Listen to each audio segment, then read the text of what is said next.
14h-16h, Brigitte Lahaie, Sud Radio. Bonjour à tous, nous sommes ensemble durant ces 2 heures sur Sud Radio et si vous écoutez souvent cette émission, vous savez à quel point il est essentiel de bien s'aimer pour aimer. Mais c'est ce qu'on va voir avec Christophe Médicis qui est avec nous aujourd'hui. Qu'est-ce que ça signifie exactement ? Je crois qu'on confond beaucoup de choses. Vous savez, on peut avoir une bonne estime de soi sans pour autant s'aimer tant que ça, comme on peut a priori s'adorer et puis au fond avoir une estime de soi bien fragile.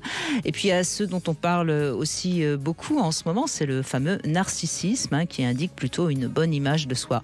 Alors moi j'ai envie de simplifier les choses. L'amour de soi, ça vient d'abord de la manière dont on s'est senti aimé par sa maman et puis ensuite la manière dont en effet on a su narcissiquement s'aimer pour ensuite aimer bien ses parents et enfin être apte à aimer le monde extérieur.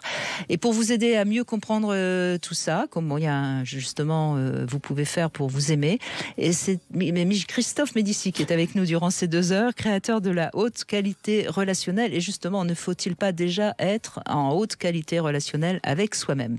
Alors, c'est le moment de nous appeler. Si vous avez du mal à vous aimer, vous nous appelez au 0826 300 300. Bonjour Christophe Médicis. Bonjour Brigitte Lahaie.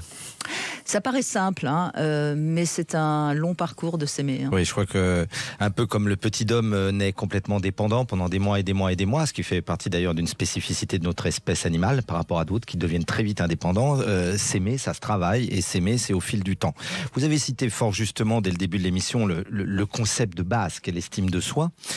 Je voudrais rappeler entémologiquement que l'estime de soi, ça vient de estimare, qui dit 2 choses, Brigitte, et on oublie la première parfois. Estimare, ça veut dire dans un premier temps évaluer. Tous ceux qui nous écoutent, qui ont un bien immobilier, savent que quand ils veulent le vendre, ils doivent l'estimer, n'est-ce pas ? C'est-à-dire combien il vaut, 100 000, 200 000, 500 000, 1 million, 3 millions. Tout être humain, dans son inconscient, à son aune personnelle, s'estime. Et parfois, il s'estime plus bas que ce qu'il ne vaut. Et vous avez raison, ça me fait penser à cette expression, quelle est ma valeur ? C'est exactement le problème de l'amour, de soi, l'estime de soi. La première acception, Brigitte, qu'on oublie bien souvent, c'est... Qu'est-ce que je vaux ?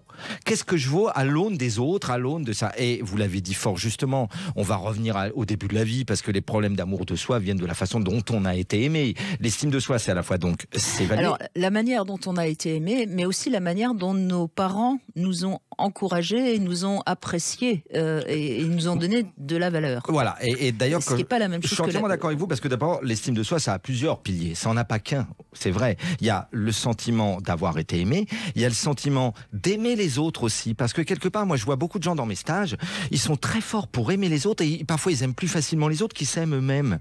Or vous l'avez dit, dans la haute qualité relationnelle, là-bas c'est comment apprendre à comment s'aimer. Comment s'aimer soi-même, et ça c'est un long chemin. Peut-être qu'on a besoin d'être accompagné en la matière, certainement. En tout cas, si on n'y arrive pas, oui. Je vais rappeler quelque chose, que c'est Paul Salomon qui avait dit ça, et je trouve que c'est assez juste. Au départ, le bébé, c'est maman, tu m'aimes.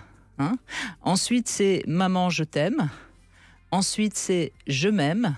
Et ensuite, c'est j'aime le monde. C'est magnifique. C'est magnifique et c'est complètement juste. Et c'est tellement juste. Et je crois qu'il faut alors aller chercher, et si vous nous écoutez, je vous invite à aller chercher à quel stade ça bloque chez vous. Peut-être que ça bloque au premier stage, c'est-à-dire que vous avez eu le sentiment, parce qu'encore une fois, c'est pas forcément la réalité.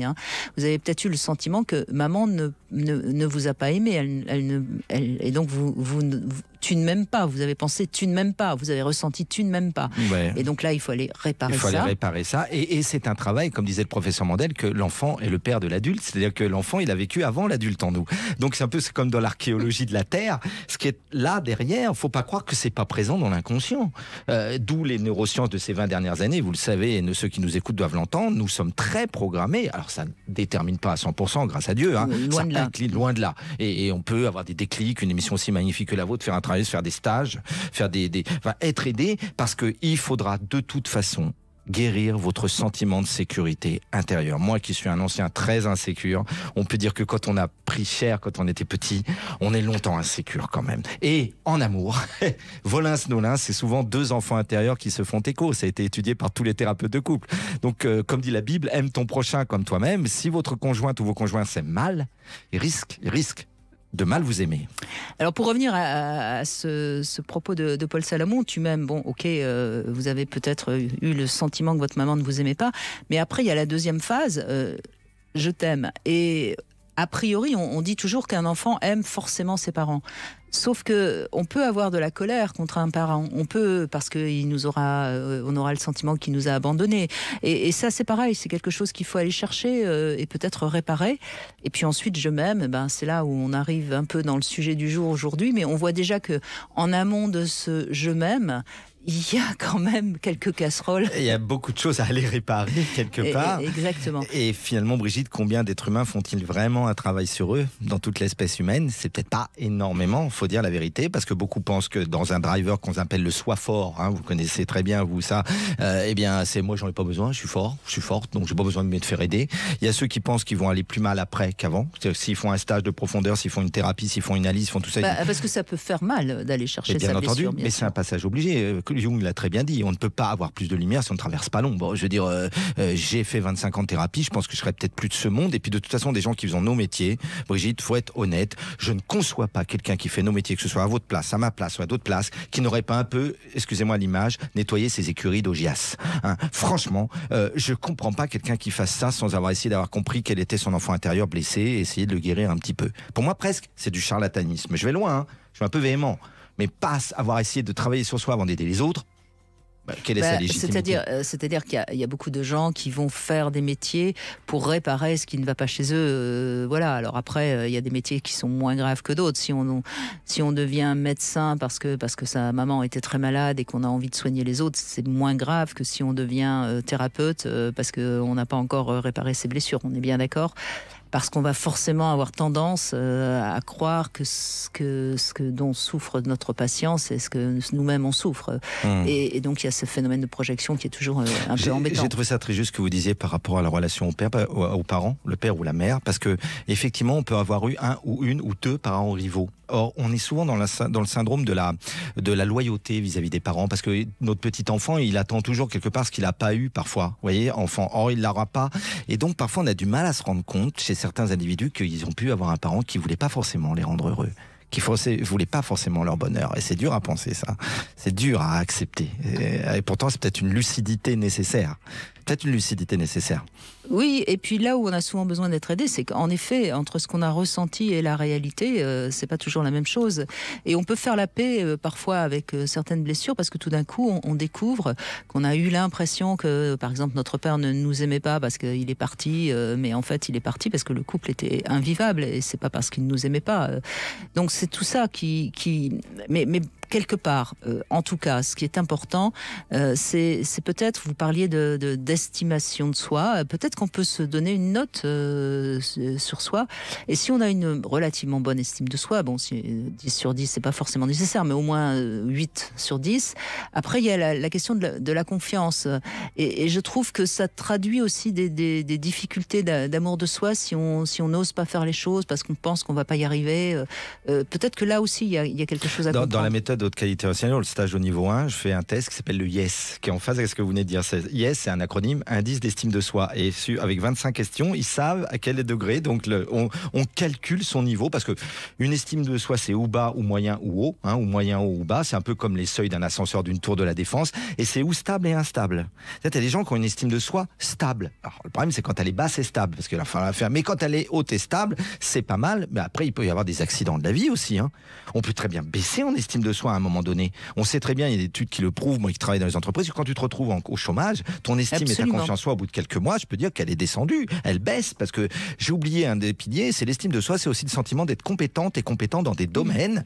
Vous êtes une immense animatrice radio, c'est bon pour votre estime de vous. Moi, je suis un formateur pas trop mauvais, et je suis bon pour mon estime de moi. Ça, c'est le narcissisme qui nous nourrit, parce que justement, on est reconnu comme étant ayant de la valeur. Oui. Et ce qui est important peut-être quand on traverse par exemple une période de chômage difficile, ou qui est évidemment narcissiquement est difficile, eh bien ce qui est important, c'est d'en prendre conscience et de ne pas faire comme si tout allait bien, parce que c'est ça aussi qui souvent nous fait encore plus de tort. C'est-à-dire que si on va pas bien, on a quand même autour de soi toujours 2-3 amis avec qui on peut se confier, et là il faut bien dire oui, c'est vrai, en ce moment je traverse quelque chose de difficile, et se faire soutenir, parce que faire croire que tout va bien alors qu'il y a des choses qui ne vont pas bien, c'est une preuve d'une mauvaise estime de soi. Entièrement d'accord avec vous. Ça s'appelle le déni quelque part. Et comme a dit un jour Cyronique, le déni fait des dégâts. Et c'est ça qui mène au mal-être. C'est ça qui mène à la dépression. C'est les gens dénient,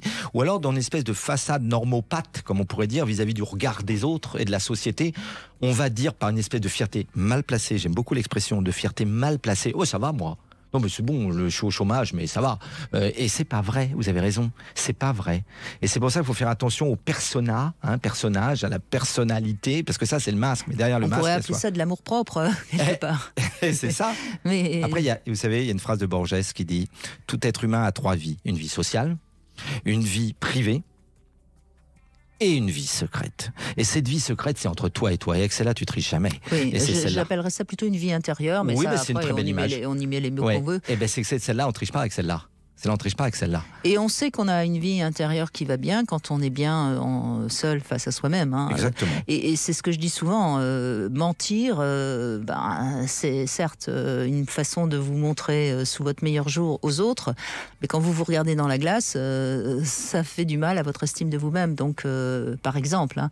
Donc, soyez honnête avec vous-même et vous serez honnête avec les autres. Très juste, très juste. Donc, on revient presque à la phrase biblique « Aime ton prochain comme toi-même ». Donc, mieux vous allez vous aimer. Peut-être qu'on va aider à donner quelques clés pendant l'émission aux gens qui vont nous faire l'honneur de nous appeler. On va leur donner des petits coachings. Oui, il y a beaucoup de choses qui peuvent permettre de s'aimer, mais on va en effet vous les donner au fur et à mesure des témoignages. On verra ce qu'on aura envie de répondre. Et on va commencer avec Lisa dans un instant. 14h-16h, Brigitte Lahaie, Sud Radio.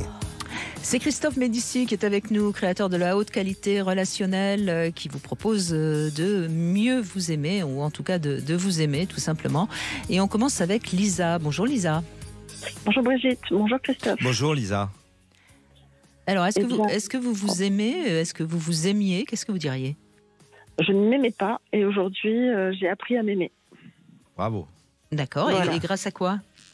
Grâce à une histoire terrible avec, il y a 6 ans, il y a 8 ans même, qui a duré 2 ans, pendant laquelle je me suis perdue au plus profond de moi-même.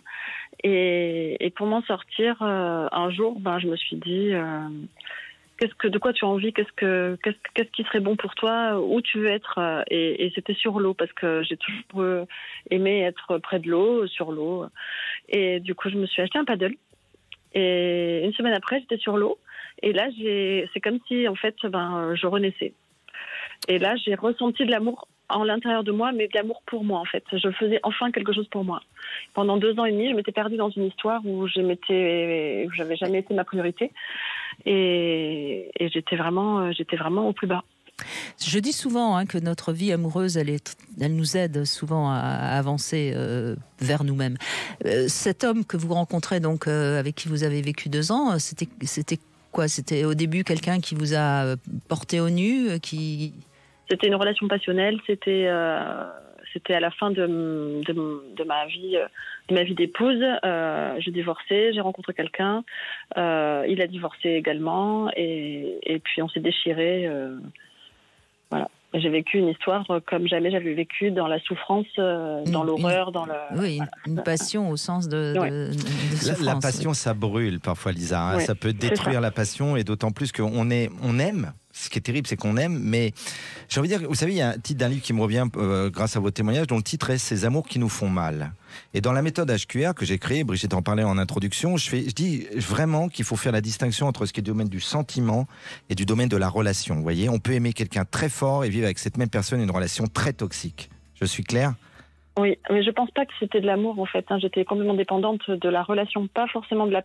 c'était pas dépendante de l'amour. Mais est-ce qu'on pourrait dire que c'est une histoire qui vous a aidé justement à passer le cap de votre divorce, qui était peut-être difficile? Oui, complètement. C'est ça, complètement. Oui, complètement. Parce que la passion, elle a quand même ce but-là. Elle a souvent un but de nous aider à dépasser quelque chose qui est douloureux. Mais en même temps, c'est un leurre.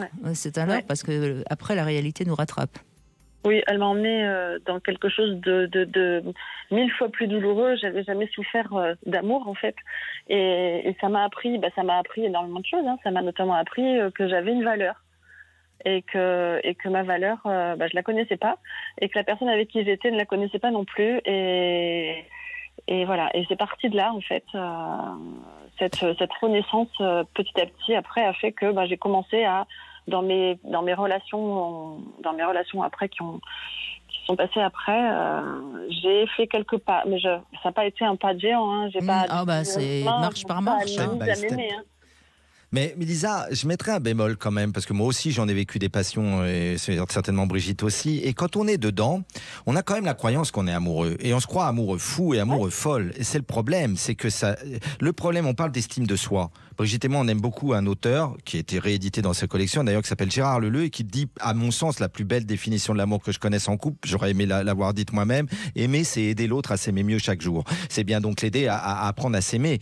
Or, le problème, c'est qu'il y a beaucoup de couples qui font exactement l'inverse. Ils sapent l'estime de soi de l'autre. Et je donnerais 3 façons de saper l'estime de soi de l'autre pour que tout le monde les conscientise. 1, les messages toxiques qu'on peut recevoir dans la journée, que j'appelle des toxicomes. 2, les attitudes qui sont des attitudes pas basse qualité relationnelle, comme la manipulation. Et puis 3, la maltraitance physique. Vous voyez ? Mais il y avait tout ça. Il y avait tout ça. J'avais tout. J'ai pas tout eu d'un coup, mais j'ai eu en 2 ans, j'ai tout eu. Et 8 ans après, je suis dans cette définition que vous avez dite, dans cette relation que je vis actuellement. Cette relation m'apprend chaque jour à m'aimer davantage. Et c'est pas c'est une relation simple, c'est une simplicité que je n'ai jamais vivre, et j'apprends à m'aimer davantage dans cette relation. La personne avec qui je suis a aussi des blessures, a aussi des choses à régler, et c'est comme si on grandissait petit à petit, chacun l'un à côté de l'autre.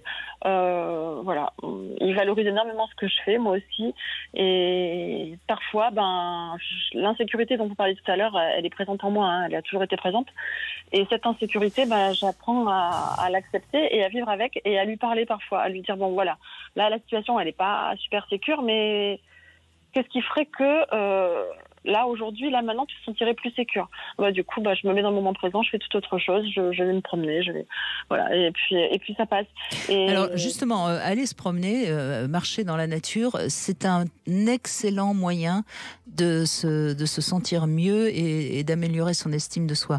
On ne le dit pas assez souvent pour 2 raisons. D'abord parce que le corps avance, hein, quand on marche, on avance, et comme on avance, l'esprit avance. Ça peut paraître un peu comme ça, tout à fait... On ne change pas si on ne bouge pas son corps. Et si vous voulez, quand on marche, comme on est quand même en train de regarder où on va, etc., on ne peut pas être dans la rumination. Et la rumination, il n'y a rien de pire pour ne pas avancer dans son estime de soi. Donc, Vous avez raison, marcher, Lisa, ça ne peut que vous faire du bien. Oui, et c'est le nettoyage aussi que ça procure, tout à fait. Marcher en forêt. Tout à fait. Quand on rentre, c'est comme si on était nettoyé, lavé de tous les petits tracas du quotidien. Et très souvent, quand on marche, justement parce que l'esprit se libère de la rumination, il y a des idées qui arrivent, il y a des choses auxquelles on n'aurait pas pensé, qui tout d'un coup surviennent. Et c'est une très très bonne manière, et c'est tout simple quand même. Alors bien sûr, c'est mieux de marcher dans la nature que dans une ville, mais même en ville, il y a quand même dans pratiquement toutes les villes des parcs, des endroits où on peut un peu se promener.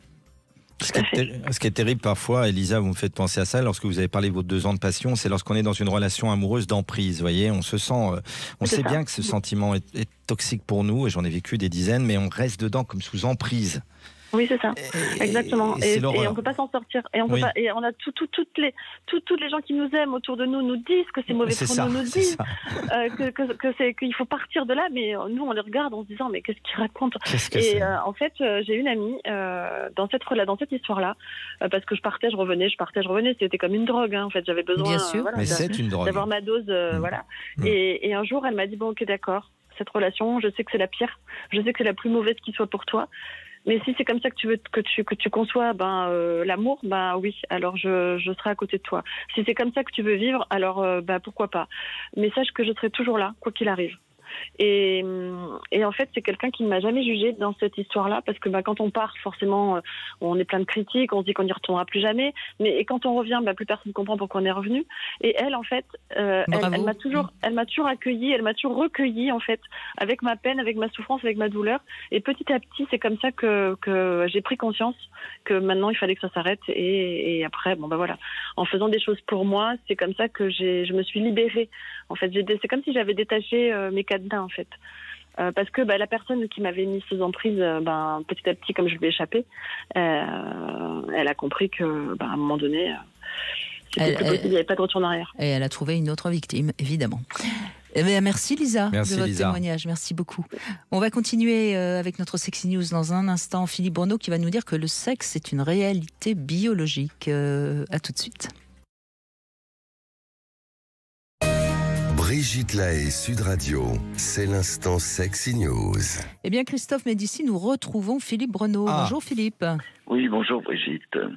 Et alors, je vais vous faire partager un constat que se font beaucoup de gens aujourd'hui. Vous avez parlé du sexe, réalité biologique. Oui, une bataille invisible se déroule sous nos yeux. C'est celle du remplacement du sexe par le genre. Vous voyez, c'est des mots que vous entendez aujourd'hui. Voilà, oui. C'est une bataille larvée, idéologique, qui a pris ses racines il y a quelques décennies dans les universités américaines, avec des études sur le genre, qu'on appelle les gender studies, notamment initiées par une historienne, Joanne Scott, et puis la philosophe Judith Butler.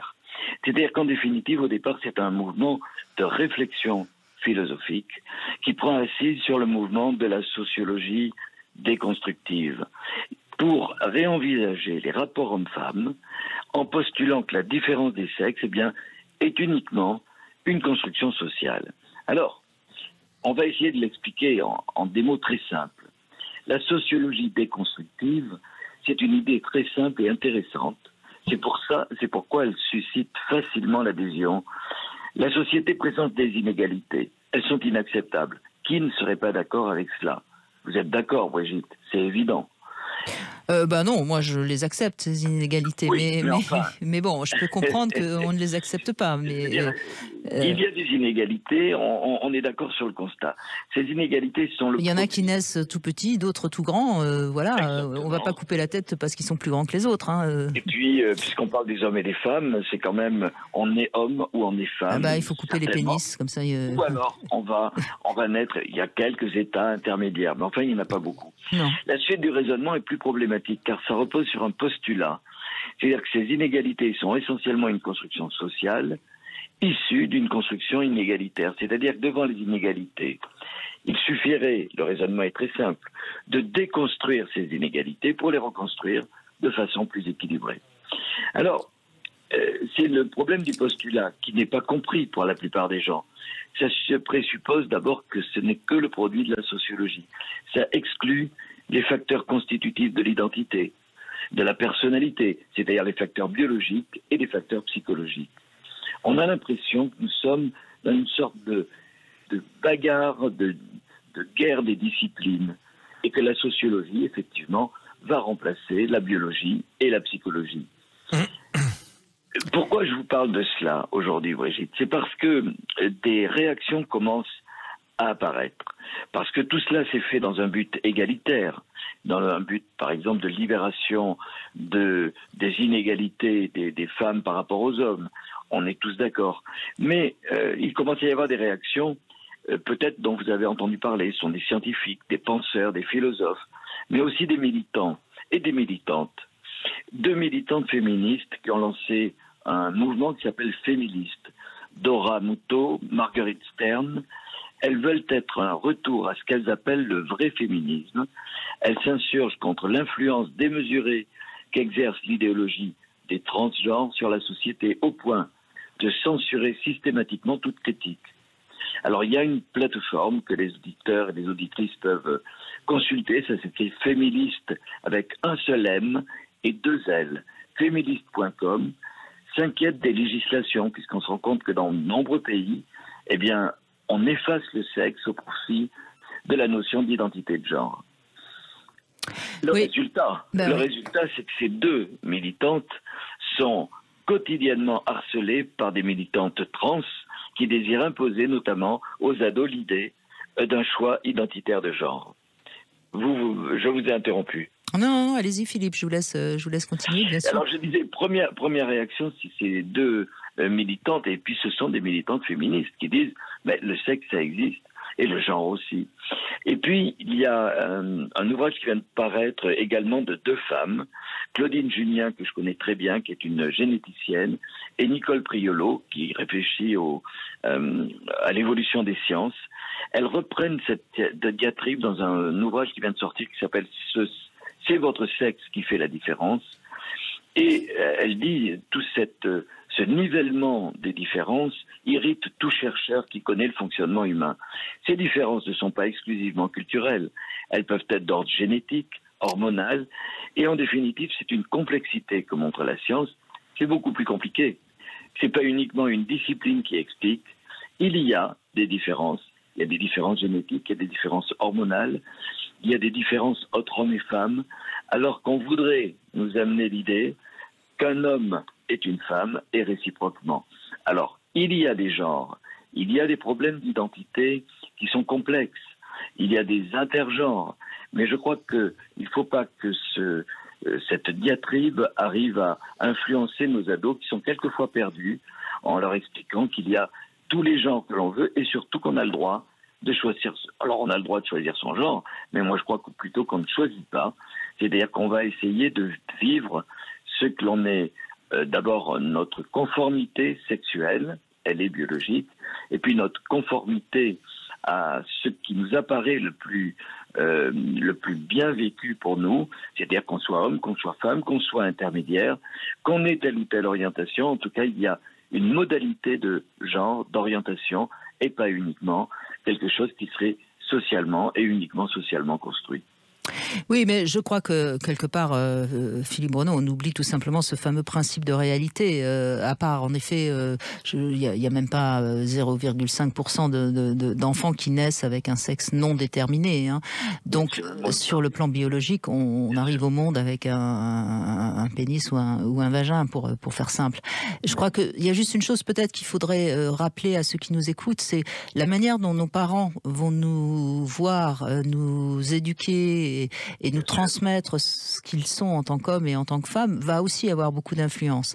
Et je crois que ce qui est intéressant à comprendre, c'est qu'actuellement, il y a une sorte de flou comme ça dans le côté d'éducation parentale qui crée peut-être beaucoup de malaise chez nos adolescents. Et quand on n'est pas bien, on se dit c'est peut-être parce que je suis pas du bon sexe ou etc. Mais c'est pas. Alors ça, pour certains, c'est peut-être vrai. Et à ce moment-là, il faut les entendre et puis leur laisser le temps de découvrir si c'est vraiment ça. Mais pour beaucoup, il faut juste les aider dans leur malaise, dans leur mal-être. C'est vrai que l'adolescence a toujours été une période d'instabilité dans laquelle on s'interroge. Et d'ailleurs, dans les générations précédentes, il y avait toujours ces interrogations qui amenaient à des choses plus ou moins compliquées, mais qui touchaient très peu le genre, qui touchaient très peu l'orientation sexuelle. C'est aujourd'hui, lorsqu'on en parle, effectivement, l'incertitude vient sur ces thèmes.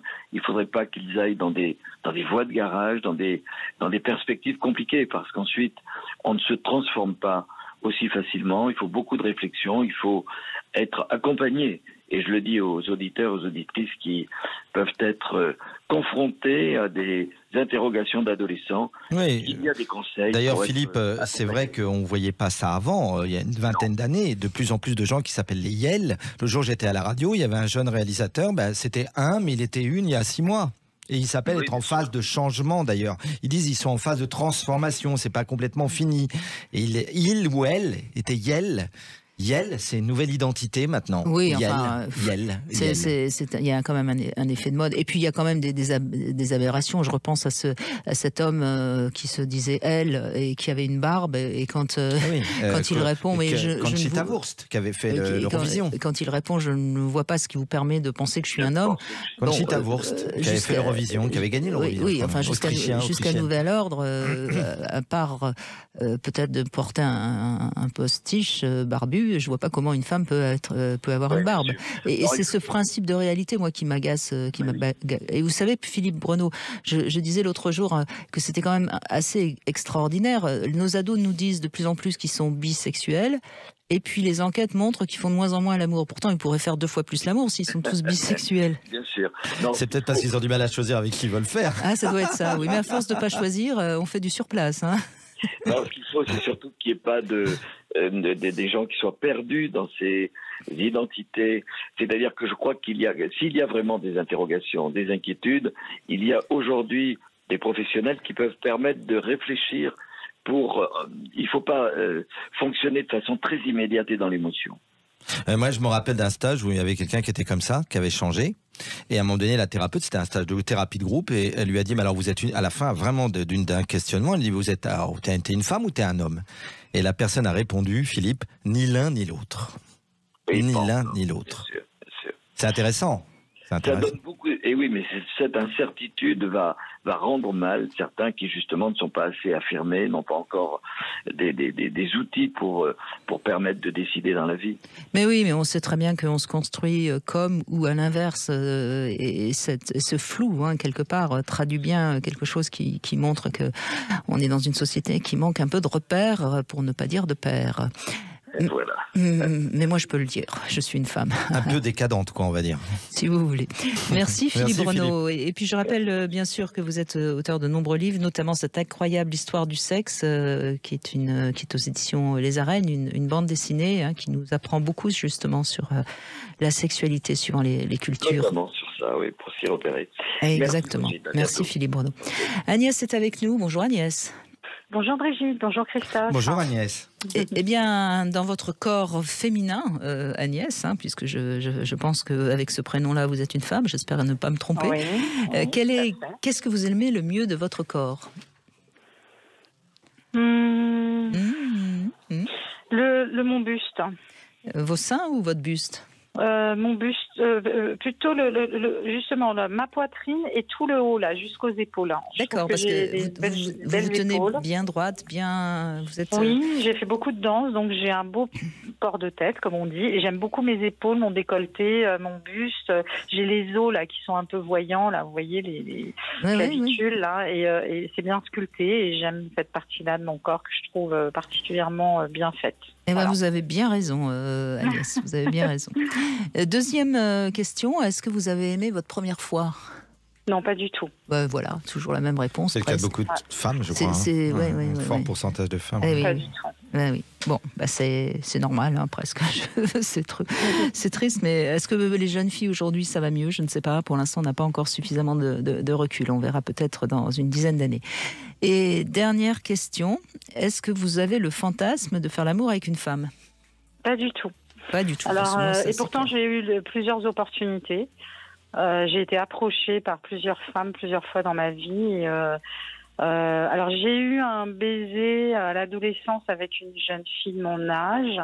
Voilà, c'était sur le vif, comme ça m'a plu plus ou moins. Il n'y a pas eu de suite, mais alors franchement, je suis pas du tout attirée. Alors, je peux être attirée par la plastique d'une femme parce que j'aime regarder les belles choses, les belles personnes. En général, j'aime la beauté, on va dire, mais pas du tout sexuellement. On va dire que ça ne m'excite pas. Oui, bien sûr. C'est pas la même chose. Oui, on peut regarder une belle femme comme on regarderait un beau cheval ou un bel homme. Oui, enfin un bel homme, on peut être excité un petit peu quand même, Agnès. Femme aussi, Brigitte. Vous peut-être, Christophe. Mais là, visiblement, Agnès n'a rien du tout d'homosexuel. C'est bien pour ça qu'un bel homme, ça vous excite peut-être un peu, Agnès. Alors, les beaux hommes, effectivement, peuvent m'exciter. Effectivement, un beau buste, un beau corps, enfin tout ce qui va avec. Oui, ça peut m'exciter. Mais alors, une femme, pas du tout. Oui, pas au sens sexuel, en vrai. Oui, c'est bien la différence entre le plaisir de regarder quelque chose de beau et puis et puis l'excitation, ce sont deux choses très différentes. Comme on peut regarder un très beau plat gastronomique sans être excité parce que c'est pas quelque chose a priori qu'on aime, mais c'est bien d'être conscient de ça, parce que c'est très différent. Eh bien, vous pouvez poser une question à Christophe Médicis, il vous écoute. Oui, alors merci, c'est gentil. Alors, Moi, j'aimerais savoir, quand on dit il faut s'aimer, c'est important de s'aimer pour pouvoir aimer les autres. En réalité, qu'est-ce que ça veut dire s'aimer? Parce que on peut aimer les parties de son corps, on peut aimer la façon dont on pense, on peut aimer. Mais en fait, ça veut dire quoi? Parce que je trouve que c'est hyper vaste. Et moi, par exemple, je pense que je suis une personne quand même. Il y a plein de choses que je n'aime pas en moi, mais il y a aussi plein de choses que j'aime en moi. Et donc, je trouve que c'est vaste en réalité. Donc, j'aimerais savoir si qu'est-ce qu'on entend quand on dit il faut apprendre à s'aimer. Agnès, vous posez une question centrale et très juste. Je dirais que s'aimer, c'est holistique, vous voyez, c'est plurifactoriel. On parle depuis le début de l'émission de l'estime de soi, vous voyez ce que je veux dire? Mais je pense aussi que c'est ambivalent. C'est-à-dire qu'on peut très bien parfois s'aimer dans certaines situations ou dans certains rôles. Vous savez, on a finalement, nous, êtres humains, je vais vous prendre une métaphore, on est un véritable manteau d'Arlequin. Notre identité à toutes et tous est un véritable manteau d'Arlequin. Vous voyez le manteau d'Arlequin dans la Commedia dell'arte. Et donc, on a différentes identités. On peut très bien s'aimer, avoir une haute... Vous savez, il y a des gens, ils ont une haute estime d'eux-mêmes au travail, et en amour, c'est une catastrophe. Il y en a d'autres, c'est dans la vie privée, c'est l'autre partie du manteau d'Arlequin, vous voyez, et au travail, ils se sentent toujours dans ce qu'on appelle le syndrome de l'imposteur. C'est ça, s'aimer, c'est ambivalent. Oui, mais en même temps, je suis pas complètement d'accord avec vous. Je pense, Christophe Médicis, que si on s'aime dans un domaine et pas dans un autre, c'est que quelque part, on a sublimé un domaine pour se prouver qu'on est bon, et quelque part, il y a quand même une petite faille oui, bien sûr, il y a un travail à faire. Mais c'est pour dire à Agnès que c'est complexe de s'aimer. C'est complexe. Bien sûr. Au sens, oui, on n'est pas obligé de s'aimer 10 sur 10 dans toutes les matières, si j'ose dire. C'est complexe. Personne, Agnès, s'aime 10 sur 10 dans toutes les matières. Voilà, puis comme on l'a dit tout à l'heure, Agnès, ça fluctue aussi. Parce que, excusez-moi, même Dieu, il a pas mal déconné, quand même. Faudrait demander quelle est son estime de soi à Dieu. Je vais vous raconter. Parce que si, là, franchement... Je vais demander parfois son estime de soi baisse quand il voit qu'en 2023, il y a encore des guerres comme en 1252 ou comme en 928. On est d'accord, Agnès? Vous voyez, si Dieu nous a créés à son image, lui aussi, pour rire, ce que dit Brigitte, il y avait un livre qui s'appelait La psychanalyse de Dieu, vous vous rappelez, Brigitte, où un homme psychanalysait Dieu. Et c'était vraiment l'idée de psychanalyser Dieu, c'est de demander parfois, au niveau de votre estime de vous, vous posez des questions. Enfin, franchement, c'est vrai, quand on voit que l'humanité, elle évolue de manière technologique incroyable, en 2023, on a autant de dictateurs qui tuent des gens à la seconde. C'est complexe, l'estime de soi. Il y a quand même des choses qui se sont améliorées. Bien sûr, mais par contre, pour finir, j'ai envie de vous dire, Agnès, pour finir ma réponse, je pense comme le poète que le temps d'apprendre à vivre, il est déjà trop tard, et que parfois, jusqu'au bout, on aura un travail à faire, même jusqu'au dernier jour de notre vie, pour s'aimer mieux. Vous voyez ce que je veux dire? Oui, je comprends ce que vous voulez dire, mais moi, ce que je ressens dans s'aimer mieux ou s'aimer tout court, c'est aussi cette sorte d'équilibre. Vous voyez, c'est-à-dire l'équilibre entre ce qu'on aime chez nous et ce qu'on n'aime pas. Mais absolument. Bien sûr, oui, absolument. tout à fait. Et je pense qu'effectivement, on ne peut pas avoir 10 sur 10 partout, mais par contre, si on a... l'idée, c'est d'arriver à s'aimer sur le principal. Et être lucide de ses fragilités et de ses défauts et les accepter. Parce que si on les accepte, tout va bien. C'est quand on cache ses défauts ou ce qu'on considère être des défauts qu'il y a quelque part un problème narcissique. Bien sûr, vous avez tout à fait raison, Agnès. C'est bien, Agnès. Eh bien, l'idée quand même peut-être de vouloir devenir chaque jour une petite meilleure version de soi-même. Vous voyez, progresser. Ça, c'est bien. C'est ça. Progresser. On va essayer, on essaye au quotidien. Bravo Agnès, bravo. Merci Agnès, merci en tout beaucoup, cas. Merci. Et on va faire une petite pause, on se retrouve dans un instant avec vous, bien sûr, toujours sur Sud Radio. 14h-16h, Brigitte Lahaie, Sud Radio. C'est avec Christophe Médicis que nous vous proposons de vous aimer aujourd'hui, tout simplement, pas forcément mieux d'ailleurs. Et je précise, on parle souvent des blessures d'enfance dans cette émission. Si vous avez envie de faire ce stage que propose Christophe Médicis, c'est le 18 et le 19 mars à Paris, dans le 5e. Et ça s'appelle « Guérir votre enfant intérieur grâce aux outils de la méthode haute qualité relationnelle ». Eh bien, vous pouvez aller vous inscrire sur le site de Christophe Médicis, christophemédicis.com, et vous offrez 50% donc, à tout auditeur de l'émission qui s'inscrit. Donc, vous allez vous inscrire en précisant bien que vous étiez à l'écoute de cette émission. Je peux préciser une dernière chose. Toute personne qui viendra, je lui offrirai mon nouveau livre dans votre collection. Merci, mon amour sur la gratitude. D'accord. Ça sera offert et donc venez, c'est bien. Bonjour Catherine. Oui, bonjour Brigitte, bonjour Christophe. Bonjour Catherine. Bonjour. Merci d'être avec nous. Merci à vous Brigitte, je voulais vous remercier pour cette très belle écoute que vous avez Et voilà, à chaque fois que je vous écoute, vous savez rebondir sur la phrase, le mot, et c'est assez incroyable. Donc bravo pour ce travail. Merci. Je prends. Alors, vous, qu'est-ce que vous diriez ? Vous aimez ? Du coup, en écoutant un petit peu l'émission, je voulais vous parler d'une relation, puis finalement, je sais plus trop. Bon, je dirais que moi, j'ai toujours eu un complexe d'infériorité. J'ai toujours eu beaucoup dans la vie. En fait, j'ai été très gâtée, mais je l'ai toujours très mal assumé. Et jusqu'à ce qu'à un moment donné dans ma vie, tout se déconstruise. Et voilà, je perds ma mère, je tombe malade, je divorce, je me fais licencier. Et à partir de là, j'ai une espèce de page blanche qui me permet de tout reconstruire. Et je pense que c'est à partir de ce moment-là où voilà, j'ai commencé à m'aimer davantage et à comprendre que voilà, pour être heureuse, j'ai pas besoin de cocher toutes les cases que la société. Donc vous aviez un peu ce syndrome d'être parfaite quelque part, hein ? Ouais, oui. En tout cas, je pensais que voilà, fallait avoir des enfants, un mari, un travail, une maison, un jardin. Enfin, oui, vous étiez dans des croyances qu'il faut pour réussir sa vie, il faut faire ça, et comme c'était pas votre désir fondamentalement, voilà. Ça buguait sans arrêt, quoi, on peut dire. Exactement. Jusqu'au jour où ça bug pour de bon, et là à ce moment-là, on tombe par terre, et puis soit on accepte de déconstruire toutes ces croyances, et puis on se relève et on avance, soit on reste par terre. On reste par terre. Ouais. Ça, exactement. Ouais. Et ça vous est arrivé, ça, Catherine ? Ça vous est arrivé ? Ah bah oui, je suis tombée par terre. Ouais. Mais du coup, ça m'a permis d'expérimenter. J'avais un champ de possibles, pouvoir faire plein de choses que je faisais pas. Voilà, par exemple, quand j'ai divorcé, je me suis retrouvée seule. Moi, je suis très réservée. Et donc, je sais pas pourquoi, je me suis dit, faut que je fasse des cours d'improvisation, par exemple. Et c'était violent, mais ça m'a permis de passer un cap. Ça oblige à sortir de soi, oui, bien sûr. Voilà. Oui, très bien. C'est un bon choix. Et puis l'improvisation, c'est vraiment, on vous donne un sujet et hop. Ça, c'est formidable. La scène et match d'impro, c'est formidable, Catherine. Et donc ça m'a permis de me dire, en fait, ça a libéré des désirs, oui. Exactement.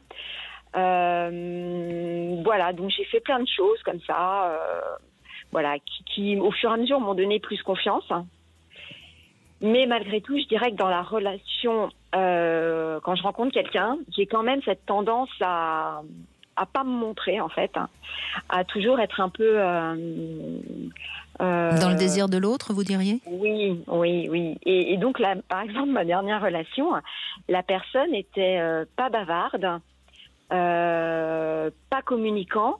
Et en fait, j'étais comme un espèce de buvard, de miroir.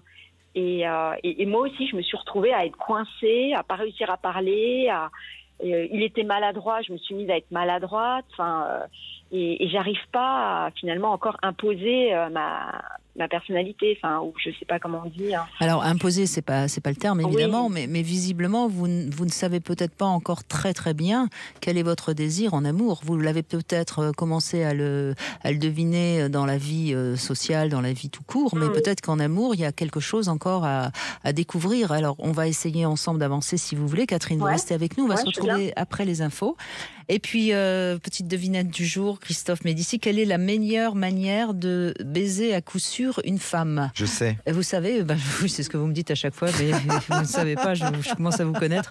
Bon, en tout cas, on vous donnera la réponse après les infos, et puis on va continuer à avancer avec Catherine, et on va essayer de voir qu'est-ce qui bloque encore dans cette manque de confiance dans la relation amoureuse. 14h-16h, Brigitte Lahaie, Sud Radio. Et nous continuons avec Christophe Médicis. Je rappelle que vous êtes le créateur de la haute qualité relationnelle, et on essaye d'avancer ensemble pour s'aimer un petit peu mieux et comprendre surtout qu'est-ce qui bloque pour qu'on ne soit pas encore si bien en amour avec soi-même. Avant de retrouver Catherine, quelle est la meilleure manière de baiser à coup sûr une femme ? vous avais dit que je savais. Et vous ne me faites pas confiance. Allez-y. On travaille ensemble depuis si longtemps. Je suis très déçu. Alors, Brigitte. allez-y. Vous savez que j'ai à coup sûr. C'est à coup sûr avec moi. Alors, c'est quoi? Non, je donne ma langue au chat. J'ai oublié. Eh bien, c'est tout simplement de lui fixer un rendez-vous et de ne pas y aller. Comme ça, vous avez... Ah oui, ça c'est bon. Et comme ça, Ça c'est bon. vous Ça. êtes sûr Lui de- fixer un rendez-vous à Ikea. Parce que vous savez que vous connaissez la blague, Brigitte. 20% des couples divorcent en sortant d'Ikea. J'ai entendu Michel Denisot la raconter l'autre jour. Je l'ai trouvé très drôle. Ah oui, bon, pourquoi pas. Alors Catherine est avec nous. Catherine, on a compris que vous aviez avancé dans l'estime de vous-même, dans la construction même, je dirais, de vous-même. Ouais. Et puis sur le plan affectif, visiblement pour l'instant, vous ne savez pas trop bien. Alors vous avez dit vous imposer. Moi je dirais vous savez pas trop bien. Oui. Vous tout simplement être. Oui. Et donc vous fonctionnez en éponge un peu avec l'autre. Oui, complètement. Et ça veut dire quoi? Ça veut dire que il y a quand même encore des séquelles par rapport à sans doute quelque chose qui remonte évidemment encore une fois toujours pareil à l'enfance. Qu'est-ce que ce serait une femme qui se positionne tout simplement en tant que femme? Oui, je sais pas en fait. Mais bien sûr que vous ne savez pas. Sinon, Ouais. sinon vous pourriez vous positionner face à un homme. Est-ce que vous, au fond, qu'est-ce que c'est qu'être une femme pour vous? C'est la vaste question à laquelle, pour l'instant, par rapport à l'homme, vous n'avez pas pu encore y répondre. Et ça vient de la manière dont vous avez pu ou pas vous construire en tant que fille, en tant qu'ado et en tant que femme. Et ça, c'est par rapport évidemment à l'image à la fois du père et de la mère, mais aussi de la culture dans laquelle vous avez baigné, des croyances qui sont certainement encore fortes dans ce domaine. Et là, vous êtes en train de faire la liste de presque tout ce qui constitue, disent les neurosciences, les programmes sur chacun des domaines d'une vie. Il y a aussi le modèle primaire qu'on a eu des parents. Comment nos parents s'aimaient devant nous? Comment était le père avec la mère avec le père? Est-ce que c'était des parents aimants? Et puis de toute façon, moi je dis souvent, parce que ça fait penser à la chanson de Céline Dion, s'il suffisait qu'on aime, il suffit pas qu'on aime. Il faut que l'autre aime comment on l'aime et que nous, on aime comment il nous aime. Je pense que c'est l'essentiel, ça, dans un couple. Oui, mais là, on n'en est même pas là. Il faut oui. que Catherine, déjà, sache... ses attentes en amour. Vous voyez, quelles sont vos attentes? Et je pense qu'il y a quelque chose qui doit être très trouble pour vous, entre certaines croyances qui vous ont permises, parce que moi, je ne suis pas contre les croyances quand on est ado, parce que ça nous permet d'avancer, de s'appuyer sur quelque chose. Mais quand on a passé 35 ans, si on est encore dans nos croyances, on peut bugger. Hein. Bah oui, bah, j'en ai 51. Donc. Oui, donc vous voyez, qu'est-ce que vous avez pensé quand vous étiez ado? Qu'est-ce que vous attendiez de l'amour, par exemple? Qu'est-ce que vous diriez là? Je pense que j'étais très romantique et très prince charmant. Oui, voilà, oui. Bon, et donc si on attend le prince charmant, s'il y en on a... est déçu toute sa vie. D'abord, oui, mais on est forcément tellement persuadé qu'on va rencontrer celui qui va tout à fait nous convenir, qu'on n'a rien à dire, il va tout comprendre, il va tout nous apporter sur un plateau. Vous voyez, il y a quelque chose comme ça qui fait que on oublie qu'il faut un petit peu montrer qui on est et ce qu'on désire à l'autre pour qu'on puisse construire quelque chose à deux. Je pense que vous êtes un peu dans l'illusion que ce que vous avez envie, l'autre le ressent. Oui, qu'on s'entendrait tellement bien que ce serait fluide et évident et qu'il n'y aurait pas besoin de... Voilà. Vous voyez, et ça c'est souvent le problème de la croyance du prince charmant, qui va tout nous apporter. Le prince charmant, il nous apporte tout. Et il nous réveille, comme il réveille la Belle au bois dormant. Il nous éveille, il nous réveille. Alors que finalement, c'est vrai que le vrai travail, je file ce que dit Brigitte, le vrai travail dans un premier temps, c'est de s'éveiller soi-même, de continuer chaque jour à faire un travail sur soi. Oui, en même temps, c'est les hommes qu'on rencontre qui vont nous apprendre aussi à nous découvrir. Ça peut être initiatique, les relations. Vous voyez, donc, ça peut être initiatique. Ouais. Quels sont les hommes avec qui vous avez passé un moment de votre vie et qui vous ont aidé à vous sentir mieux? À grandir même. Vous en avez eu quand même? Que des petites histoires, quoi, que des petites relations. Voilà, j'ai pas, parce que mes enfants étaient en bas âge et que voilà. Les bonnes excuses. Oui, non, mais après c'est voilà. Maintenant, je comprends de plus en plus qu'il faut exprimer un peu ce qu'on ressent. Déjà, vous pourriez l'exprimer à vous-même. C'est la première étape. Mais en fait, si vous voulez, par exemple, dans ma dernière histoire, j'étais tellement submergée par ce que je ressentais que j'en suis presque paralysée, en fait. Je n'arrive pas à comprendre, c'est une fois que je suis sortie de la relation que je comprends énormément de choses, quoi. Mais Catherine, ce qui est important, là, ce que vous nous dites, c'est en fait, quand même, à un moment donné, quand vous aurez conscientisé vos attentes, vous êtes capable d'exprimer vos besoins dans la relation amoureuse, vous voyez ? Dire j'ai besoin de ça, et donc c'est l'idée de demander. Je suppose qu'il y a des gens qui ont du mal à demander, parce qu'il y a eu une éducation parfois un peu bizarre. C'est pas, j'ai connu ça, mais d'autres parents le font, et ça, je dis à tous ceux qui nous écoutent, pour moi, de ma fenêtre, c'est une erreur. On dit toujours aux enfants, arrête de réclamer, on ne demande pas, tu réclames, et on fait un amalgame entre demander, c'est basique pour l'estime de soi, et réclamer. Exiger, oui, mais c'est pas la même chose. Ce n'est pas la même chose. Et puis, vous pouvez, encore une fois, je le répète, déjà être clair avec vous-même. Qu'est-ce que vous aimeriez dans une relation ? Et comme vous n'avez pas suffisamment éclairci ce point, vous êtes submergé par vos émotions quand vous rencontrez quelqu'un. Vous êtes tellement submergé par vos émotions que vous perdez toute raison, vous voyez ?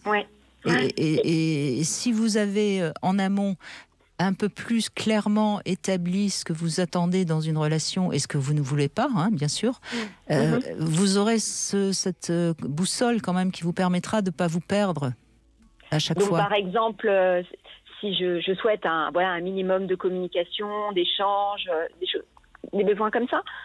Par exemple, si vous estimez que dans une relation, il faut être écouté et qu'on puisse communiquer, eh bien, dès le début, vous communiquez. Et puis vous voyez bien si en face on vous répond ou si on met la télé pour regarder le match de foot. Oui, mais là, typiquement, j'étais avec quelqu'un qui avait beaucoup de mal à dire les choses, à parler.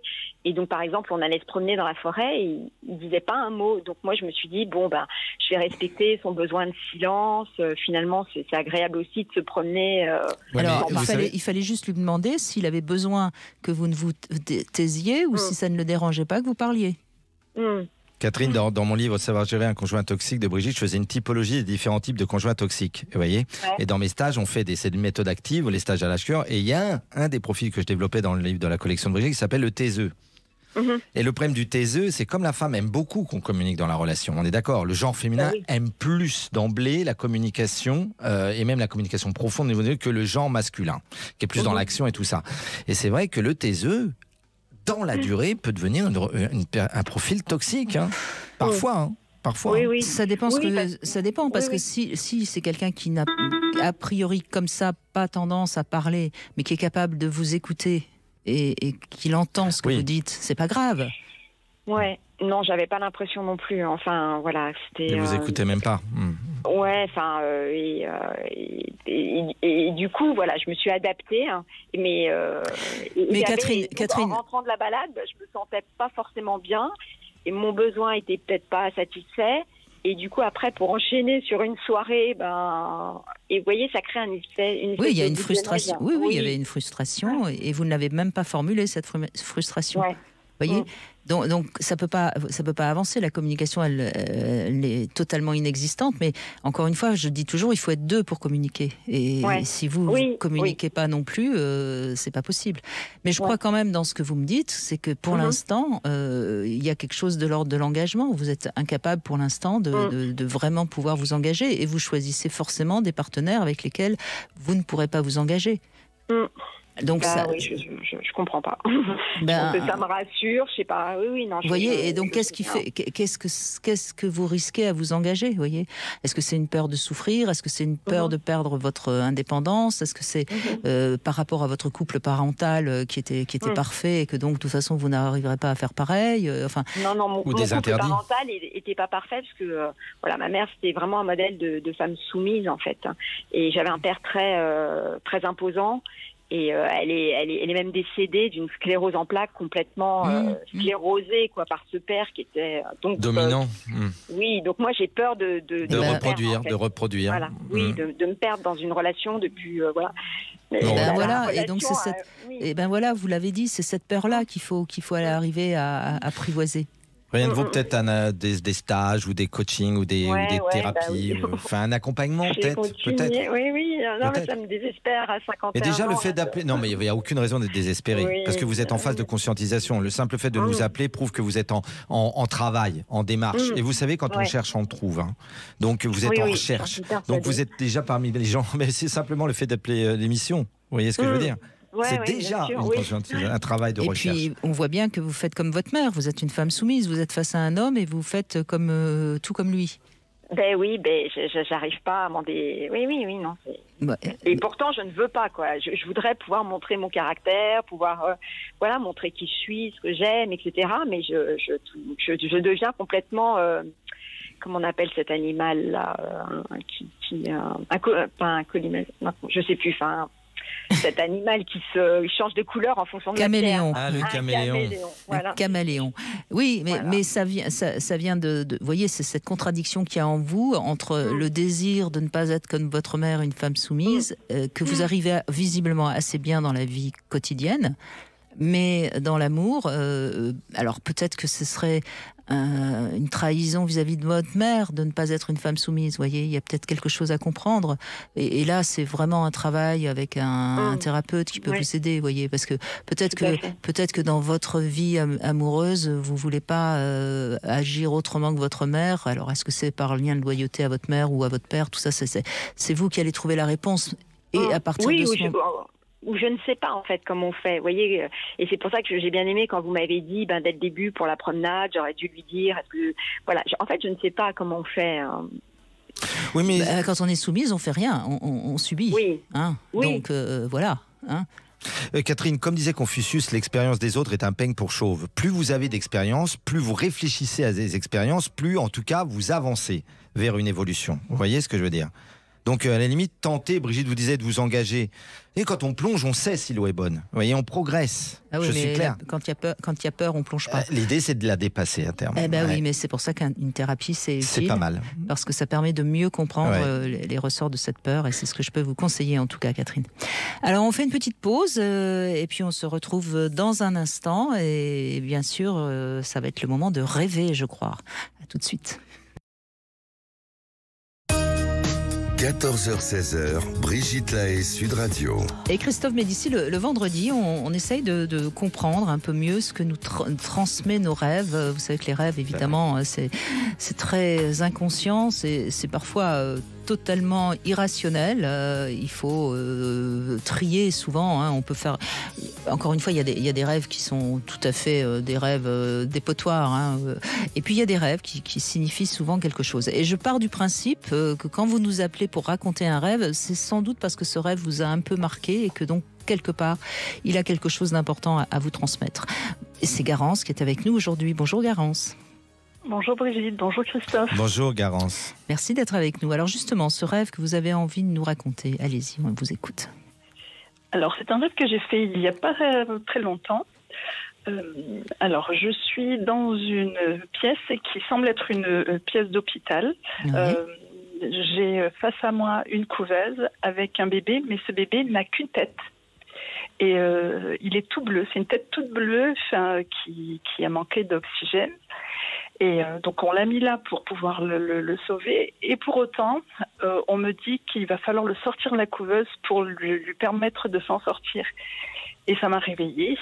Et quand je me suis réveillée, j'avais la sensation que ce bébé, c'était moi, alors que dans le rêve, je me voyais regardant ce bébé. Donc voilà, c'est un rêve très particulier. Alors très souvent, les personnages du rêve, c'est nous. Donc c'est pas la sensation que vous avez eue est certainement la bonne. Je pense. Enfin, j'aurais tendance à penser qu'en effet, c'est sans doute la bonne. Alors il y a peut-être de plusieurs choses déjà à comprendre. Est-ce que pour vous la couleur bleue, ça signifie quoi? Enfin, quoi que vous nous avez dit là, c'était parce qu'il manquait d'oxygène, c'est ça? Oui, c'est ça.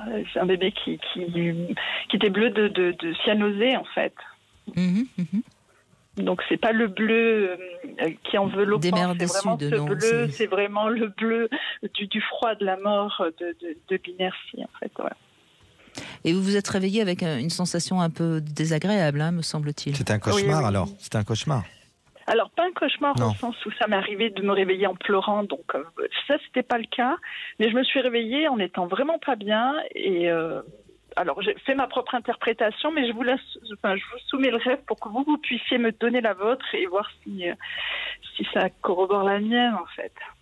Ben là, on a quand même tendance à penser qu'il y a quelque chose qui, en effet, fait que vous manquez d'oxygène dans votre vie en ce moment, et qu'en même temps, vous auriez besoin qu'il y ait quelqu'un qui vous aide un petit peu à sortir la tête hors de l'eau, si je puis dire. Il y a quelque chose comme ça qui laisse à penser que vous êtes dans un questionnement qui est certainement assez angoissant. Et vous avez besoin d'air, quoi. Vous avez besoin de trouver une respiration, quelque chose qui vous permettrait de mieux pouvoir avancer. Je sais pas, qu'est-ce que vous en dites? C'est exactement ça. J'ai un planning très très chargé. Et quand je me suis réveillée, je me suis dit, mais c'est un appel qu'il faut que tu t'accordes du temps pour... Mais j'avais pas pensé que j'attendais de l'aide extérieure. Ce que vous venez de dire, que j'aurais besoin que quelqu'un vienne m'aider. Cette main-là, je l'ai pas vue. Parce que c'est dans un hôpital que ce bébé il est. Donc dans un hôpital, on peut être soigné, on peut être secouru, on peut être aidé. Et puis la couveuse, c'est quand même aussi quelque chose qui renvoie à la maternité. C'est-à-dire que vous êtes une femme qui peut-être prend un peu trop à cœur d'aider les autres et n'accepte peut-être pas assez de vous faire aider. Ah oui, et puis alors là, en vous écoutant d'un coup, il y a quelque chose qui me vient, c'est que j'ai subi une hystérectomie. Et la notion de la couveuse avec le bébé mort, là, oui, bien sûr. me trouble particulièrement. Ouais. Alors ça veut dire une chose importante, Garance, c'est que cette épreuve que vous avez traversée avec cette opération, eh bien, il faut comprendre qu'il y a un avant et un après, et qu'il va falloir vous repositionner dans cet après. Et que cet avant, cette opération a marqué très profondément quelque chose en vous qu'il faut dépasser et qui va du coup vous faire grandir si vous le dépassez évidemment. Oui, ça a marqué la fin de mon mariage en fait, la fin de ma vie de famille, la fin de beaucoup de choses. Oui, eh bien, il faut vous permettre de renaître. D'où l'image du bébé. Et oui, absolument. Oui, mais je faisais pas le lien avec l'hystérectomie. Je faisais le lien dans l'immédiateté de ce que je vis actuellement, mais pas sur cet événement qui a eu lieu. Oui, mais Garance, très souvent, lorsqu'on a quelque chose qui a été difficile et qu'on n'a pas suffisamment voulu le conscientiser, eh bien, il y a deux solutions. Soit on tombe malade, soit on a un accident, soit on se met dans une hyperactivité pour justement éviter d'avancer dans ce que profondément notre âme a besoin de comprendre. On va chercher ailleurs, on est divertis. Ce que vous venez de dire, je l'ai fait dans le même ordre. Après l'hystérectomie, j'ai eu plein de soucis de santé qui se sont succédés. Puis là maintenant je suis dans l'hyperactivité et enfin voilà, je les ai tous faits. Je crois qu'il est temps de vous poser un peu et de prendre soin de vous et puis de tout simplement. Alors encore une fois c'est compliqué parce que on a des idées, des pensées, mais prenez le temps et vous allez voir un nouveau chemin qui va s'ouvrir à vous et qui vous emportera vers quelque chose qui vous convient. Mais n'hésitez pas à prendre du temps, ça peut prendre du temps, c'est pas grave, c'est pas du temps perdu. Alors que quand on est dans de l'hyperactivité ou qu'on tombe malade, etc., là, on stagne. Tandis que prendre le temps de laisser mûrir les choses et de les digérer, c'est pas du temps perdu. Oui. Merci Garance. Merci Garance. Merci à vous, merci infiniment. Merci à vous. On va faire une petite pause et puis on va se retrouver avec un love conseil. Vous savez qu'on parle souvent du temps du coït. Eh bien, mon love conseil, c'est faut pas non plus que le rapport soit trop long et je vous dirai pourquoi dans un instant. Brigitte Lahaie, Sud Radio, le Love Conseil. Bah voilà un Love Conseil, Christophe Médicis, qui va rassurer les hommes. C'est pas nécessaire. Voilà, on a besoin d'être rassurés, nous les hommes. C'est pas nécessaire que le rapport soit trop long. Voilà, bon, bien sûr. C'est quoi la moyenne, Brigitte? La moyenne d'un rapport, alors la moyenne quoi? La moyenne des Français ou la moyenne qu'on dit en sexologie qu'il faut que ça dure? La moyenne, grosso modo, d'un rapport classique. Alors, on dit qu'en moyenne, il faudrait que ça dure au moins 10 minutes. Ah, 10 minutes, d'accord. Et la moyenne nationale, à mon avis, celui qui dit j'ai on est baisé toute la nuit, chers amis auditeurs, c'est celui qui dit n'importe quoi. Oui, bah ça on le sait. Bon, mais la moyenne, je pense que la moyenne nationale, on est en dessous de 10 minutes. On est en dessous de 10 minutes, d'accord. mais je sais, je ne suis pas sûre. Bref, bon, alors évidemment, il ne faut pas que ça soit un plaisir rapide, hein, mais c'est pas forcément nécessaire que ce soit trop long. D'abord parce que toutes les femmes ne sont pas multi-orgasmiques. Certes, il y a des femmes qui ont des orgasmes pendant la pénétration, mais c'est pas forcément une multitude d'orgasmes. Alors évidemment, quand elles sont multi-orgasmiques, elles ont besoin que ça dure longtemps, mais c'est pas la majorité, c'est bien au contraire. Et puis, je pense que la majorité des femmes aiment être pénétrées, ont besoin d'être pénétrées même, je dirais, mais elles apprécient modérément que ça dure trop longtemps parce que leur excitation du début va retomber si elles ont eu un orgasme clitoridien et qu'elles n'ont pas d'autres orgasmes lors du coït. Donc voilà, pour donner le temps du coït d'après les enquêtes, c'est entre 6 et 12 minutes. Le temps réel, voilà, on est quand même largement... bon, et il faut savoir qu'au bout de 20 à 30 minutes, surtout s'il y a un préservatif et si la femme n'a pas énormément lubrifié, les muqueuses peuvent s'irriter. Donc c'est important quand même de le dire. Et mieux vaut à ce moment-là peut-être aménager des pauses, quitte à remettre un peu de lubrifiant.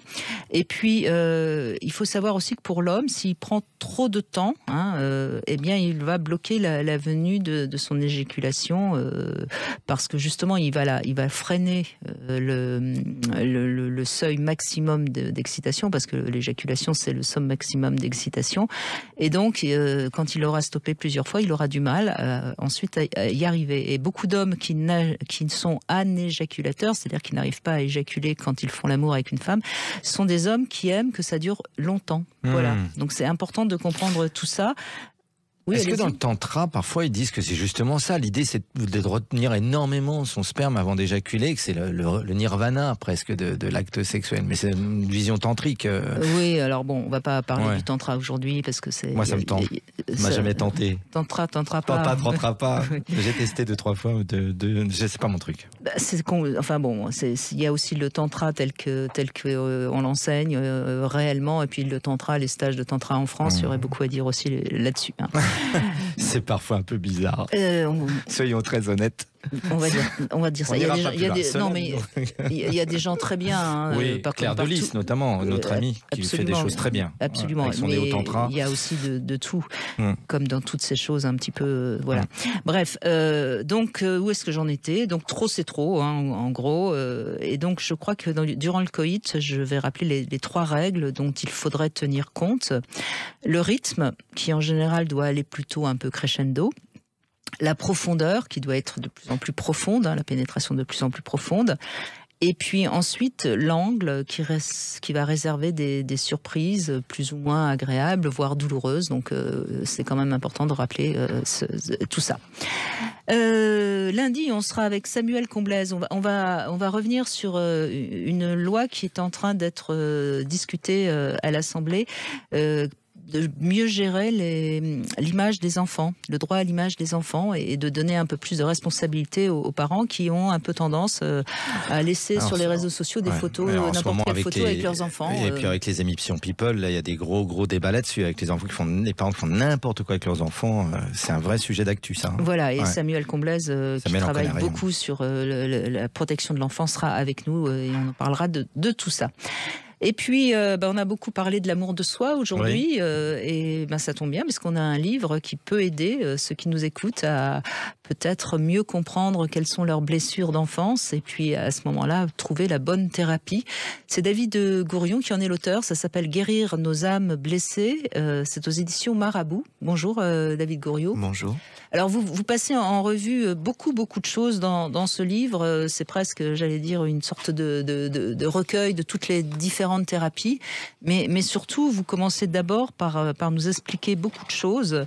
Alors c'est qui sont notre cerveau, enfin comment on fonctionne, parce que vous êtes également scientifique ou neurobiologiste, je ne sais plus, excusez-moi, je vais dire ça, docteur en neurosciences, voilà. Bon, et alors moi, ce que j'ai trouvé intéressant, c'est ce que vous dites, les émotions se conjuguent à tous les temps. Et je trouve ça très intéressant. C'est quelque chose qui m'a vachement interpellée. C'est vrai, c'est intéressant. Merci pour votre introduction. C'est vrai que notre psychisme est un peu une machine à voyager dans le temps. Et on voit notamment, alors on peut voyager dans le passé, évoquer les bons souvenirs, évoquer les mauvais souvenirs, évoquer les regrets. On peut aussi voyager dans le futur, imaginer ce qui va se passer demain, après-demain, etc. Et on retrouve beaucoup ça. Je voulais expliquer aussi les difficultés émotionnelles et parfois les problèmes de santé mentale que les gens peuvent rencontrer. C'est vrai que les personnes déprimées, par exemple, voyagent beaucoup dans le passé, avec des ruminations douloureuses, et les anxieux, évidemment, beaucoup dans le futur, avec ce qu'on appelle des anticipations anxieuses. Et qu'est-ce qui va se passer si jamais j'ai une maladie, mon enfant ça, mes problèmes d'argent, etc., etc. Et finalement, dans beaucoup d'approches thérapeutiques, on essaie de ramener gentiment le déprimé qui est un peu trop dans le passé, dans la comparaison douloureuse, les regrets, dans le présent, et l'anxieux là aussi. Au fond, la seule chose qui existe, c'est le présent. Le passé est révolu, le futur est virtuel. Tout en sachant quand même que notre présent dépend de notre passé, et ce qu'on va faire dans le présent va influencer notre futur. Et c'est peut-être ça, c'est en ça que je dis, vous n'avez pas parlé de l'instant présent, vous avez parlé de nous remettre dans le présent, et je suis complètement d'accord avec vous, mais attention aussi de ne pas être la cigale qui vit que dans l'instant présent, parce que à ce moment-là, mon voisin, il m'agace, je le tue, et puis je n'assumerai pas les conséquences. Bien sûr, vous avez parfaitement raison. Il y avait cette jolie expérience à New York où on interrogeait les gens sur leurs principaux regrets dans leur existence. Et les gens écrivaient sur un tableau je regrette de ne pas avoir dit à cette femme à quel point je l'aimais, je regrette de ne pas avoir terminé mes études, je regrette de ne pas avoir dit à ma mère que, etc., etc. Et à la fin, les sociologues qui organisaient cette expérience avaient fait il y a une vidéo qu'on peut retrouver, cette jolie chose d'effacer le tableau et de dire maintenant, aujourd'hui, qu'est-ce que vous pourriez faire par rapport à ça? C'était intéressant de voir que la plupart des choses que nous regrettons, parfois, pas toujours, parce que quand les gens sont plus là, on peut plus, mais quand ils sont encore là, on peut encore le faire aujourd'hui. J'avais trouvé ça assez riche et intéressant, assez joli, cette expérience des regrets, de ramener toujours dans le présent et dans ce qu'on peut faire concrètement aujourd'hui, qui peut permettre d'améliorer les choses.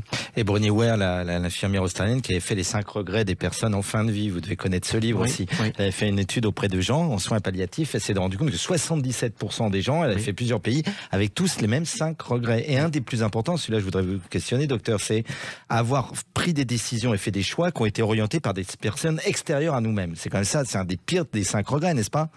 Oui, absolument, parce qu'on est influençable et influencé, nous sommes des êtres de lien. Heureusement d'ailleurs que nous sommes influencés, parce que sinon on serait détachés des autres.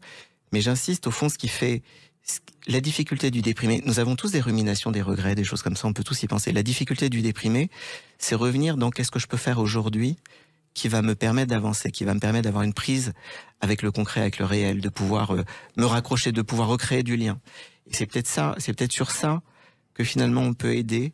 Moi j'aime bien l'idée que les thérapies au fond soient concrètes et qu'on n'ait pas juste le sentiment d'avancer dans le cabinet du psy, mais aussi dans sa vie. Oui, vous avez un regard un peu critique sur la psychanalyse dans l'ouvrage. Vous êtes plus pour des thérapies cognitives, par exemple. Ce qui est intéressant aussi, c'est de bien comprendre, et c'est pour ça qu'on parlait hier de la marche, qui nous permet justement de ne pas sans arrêt avoir les pensées qui tournent en rond, parce que comme on avance, on a aussi le sentiment d'avancer dans sa tête. Et c'est vrai qu'il y a cette rumination de la pensée qui est terriblement humaine. Qui est terriblement humaine, qui est à l'origine d'ailleurs, je pense, probablement de beaucoup de choses, dont la littérature, la poésie, etc. Et toute la question d'essayer de proposer des outils, là encore, ces ruminations, Vous savez, quand on est bloqué dans une rumination, en fait, on a l'impression qu'on va résoudre un problème. On est en train de penser à un problème, il est 23h30 ou 1h du matin, et on s'endort pas. Et on ne peut pas petit vélo dans la tête. Oui, bien sûr. On ne peut pas précisément à cet instant-là. C'est pour ça que revenir dans l'action concrète de l'ici et maintenant, qu'est-ce que je peux faire maintenant? Comment, plutôt que de tourner en boucle sur ce regret, qu'est-ce que je peux faire qui me permettrait et plutôt qu'imaginer les problèmes à venir, Mark Twain avait cette jolie phrase, j'ai eu énormément de problèmes dans mon existence, la plupart ne sont jamais arrivés. Oui, et ça, c'est vraiment une jolie phrase de l'anxieux. C'est vrai, on a tous, je suis plutôt quelqu'un d'anxieux, j'ai imaginé des tonnes de trucs, de scénarios, catastrophes, etc. Et là encore, d'en revenir dans ici et maintenant, mais là, tout va bien, tout de suite, personne n'est en train de mourir. Je pense que les gens ont vraiment besoin d'outils concrets, de choses qui permettent... on vit quand même dans un monde de plus en plus complexe. Je ne sais pas si vous avez regardé, mais les indicateurs de santé mentale, Santé publique France, etc. On a fait une émission sur l'anxiété lundi, 25% de plus de personnes anxieuses considérable depuis la Covid. Et chez les jeunes, et chez les adolescents et les adolescentes en particulier, vous avez vu à quel point est-ce que c'est pas aussi cette surmédiatisation qui fait que les gens sont tout le temps informés. Bon, les médias, de toute façon, ils ont intérêt à donner des mauvaises nouvelles parce que sinon on zappe, on aime parce que ça fait peur, donc on reste accroché. La peur, c'est l'émotion dominante. Est-ce que c'est pas ça aussi? Il faut peut-être un petit peu reprendre la place dans sa vie, quoi. Oui, alors vous avez parfaitement raison, c'est très juste, votre analyse est très juste. Ce que disent aussi, moi, beaucoup les jeunes, je suis pas mal de jeunes adolescents, etc., ou d'adolescentes, c'est aussi le vécu au travers du prisme des parents, du regard des parents et du regard des pères, PIRS, à l'école ou au lycée. Au fond, il y a quelque chose de très collectif dans cette... Finalement, on a vécu sur une période de temps très courte, de 2 ans, des sortes de grandes menaces existentielles condensées. D'un côté, les pandémies, comme on n'en avait pas connu depuis très longtemps, la guerre, autre grande menace existentielle, crise économique. Ils suivent tout ça un peu à l'actualité, parfois sans filtre, avec des chaînes d'infos en continu. Et comment c'est vécu par les proches, par les parents, par les pères? Je pense aussi qu'il y a ces phénomènes de miroir qui peuvent être très douloureux, et de réseaux sociaux qui peuvent permettre à la fois le meilleur comme le pire dans ces phénomènes de résonance. Et peut-être aussi que par rapport à nos générations, nous, quand on était enfant, Je m'entends par là qu'aujourd'hui, dans sa poche, un enfant, on a entendu qu'un enfant de 4 ans regarde 2h40 les réseaux sociaux à partir de 4 ans. Eh bien, il est plongé très vite, dès 1 millimètre dans sa poche, dans le monde d'adulte. Est-ce que ça a une influence sur la santé mentale d'un enfant d'aujourd'hui, ça? Oui. Alors après, la question, c'est qu'en fait, tout ça existait déjà avant. Parce que là, on parle de... Mais moins quand même. On n'avait pas accès à tout ça quand on avait 6 ans. Mais les chiffres que vous citiez, l'augmentation massive chez les jeunes, c'est depuis 2-3 ans. Or, les réseaux sociaux existaient déjà. Il y avait, il y a quelque chose en plus. Et probablement un phénomène d'amplification. Mais il y a vraiment quelque chose en plus. Et ce qui nous étonne et peut-être nous inquiète un peu, c'est que, alors même qu'on n'est plus dans le Covid pur et dur, dont on savait pas bien ce qui se passerait, etc. Là, les choses se sont quand même, même si il faut toujours faire attention, se sont quand même apaisées. Ces indicateurs ne redescendent pas. C'est ça qui est un peu étonnant. Comme s'il y avait eu des facteurs de stress cumulatifs et qu'on avait du mal à retrouver d'une certaine façon les anciennes bases. En tout cas, c'est un livre assez concret. Il y a même des dessins très souvent dans le livre. Mais David Gourion, vous appelez ce livre « Guérir nos âmes blessées ». C'est aux éditions Marabout. Mais rien que le titre, et puis vous en parlez à un moment donné dans le livre, est-ce qu'au fond aussi ce manque de sens, ce manque de religieux, et je dis bien de religieux, c'est pas aussi quelque chose qui provoque finalement beaucoup d'anxiété, beaucoup de stress et qui rend les gens un peu totalement perdus? Oui, bien sûr, ça c'est une super question et qui concerne pas que le psychiatre, mais le philosophe, le sociologue, le pédagogue. On est dans une société où les valeurs dites extrinsèques, c'est-à-dire quand on interroge les jeunes, quand vous interrogiez les jeunes, il y a eu des études de sociologues sur quelles sont les valeurs profondes, qu'est-ce qui a vraiment du sens pour vous dans les années 50, 60, 70 par rapport à maintenant. Mais je vais même prendre un exemple beaucoup plus simple. Quand vous interrogez des enfants sur quel métier veux-tu faire plus tard, des métiers qui étaient très porteurs de sens, comme des métiers comme pompier, infirmier, infirmière, professeur instituteurs, etc., sont aujourd'hui, les gamins vous disent, moi les miens en tout cas, non mais footballeur. Non mais c'est naze, ces métiers-là, etc. Donc on voit bien qu'il y a eu un changement, et vous avez parfaitement raison, une dimension sinon de religiosité, en tout cas de spiritualité et de sens profond. On peut mettre une spiritualité d'ailleurs sans dur, hein, oui, dans des bien choses sûr, mais philosophiques. quand je parlais de religieux, je parlais évidemment pas de religion. Bien sûr, il y a quelque chose qui s'est effrité et qui est compliqué, au même titre que la famille aussi, qui s'est Oui, mais enfin, quand on regarde l'humanité depuis la nuit des temps, on voit bien que sans sens et sans sacré, au sens, pour utiliser un mot encore plus vaste, l'humain ne va pas bien. Absolument. Et la question, c'est quelle valeur proposons-nous à nos enfants? Il y a quand même ce côté, on voit bien, ils voient les difficultés sociales, ils voient que leur âge de retraite va être plus tardif, comme si on avait atteint d'une certaine façon le sommet du progrès social à un moment donné dans les années 80, 90, 2000, et puis que maintenant on était lentement sur une pente descendante de tous ces acquis sociaux. Ça va être très très compliqué de les garder. Donc c'est compliqué aussi pour eux de rêver par rapport à ce que nous leur proposons comme valeur. Mais les enfants entendent quand même beaucoup. Brigitte parlait, je pense, à dessein des chaînes d'infos en continu. Bad news, good news, comme elle le disait. Et ils entendent presque, c'était mieux avant. On est dans ce que je titrais dans un de mes livres, l'entre-crise, un entrelac de crise, n'est-ce pas? Et ça, c'est peut-être anxiogène aussi pour nos enfants. Certainement très anxiogène. Alors qu'en même temps, on leur tient pas suffisamment le discours au fond, si on regarde bien les choses, il n'a jamais été aussi facile de vivre qu'aujourd'hui. Et dans le monde entier d'ailleurs. Quand les gens disent retour il y a un siècle, allez-y, retournez. Oui, en 14-18, merci. Exactement, ou même il y a 50 ans. Enfin, regardez les indicateurs de santé, les indicateurs de longévité, les indicateurs de qualité de vie, etc. Oui. Mais ça montre bien que c'est quelque chose qui traduit autre chose et qui n'est pas simplement... Enfin, on n'est pas dans du concret, on est dans une sorte de voilà. On va revenir avec vous, si vous voulez bien aussi, sur quelque chose dont on a parlé tout à l'heure avec Philippe Breneau, sur la question du genre. Parce que ça aussi, je pense, ça doit provoquer beaucoup d'anxiété, David Gourion. Je vais vous demander votre avis dans un instant.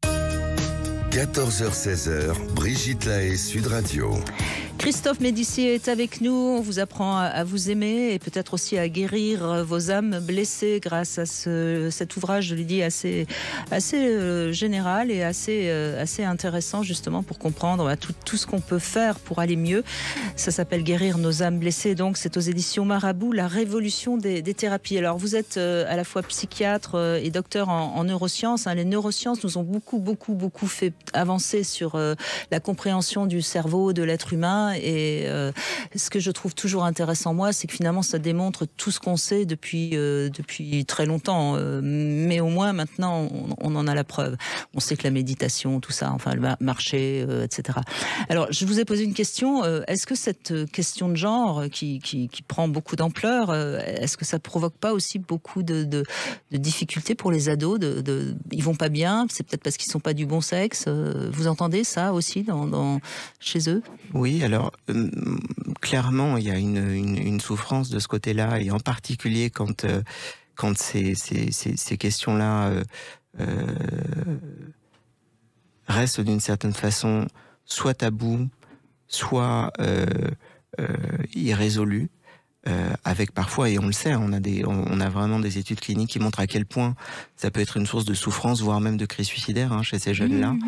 Donc on sait qu'à partir du moment, d'abord que ce sont des sujets qu'il faut absolument aborder avec les jeunes, et pas que les psys, mais de façon plus globale, je pense la société, et que d'autre part, lever ces craintes, ces tabous.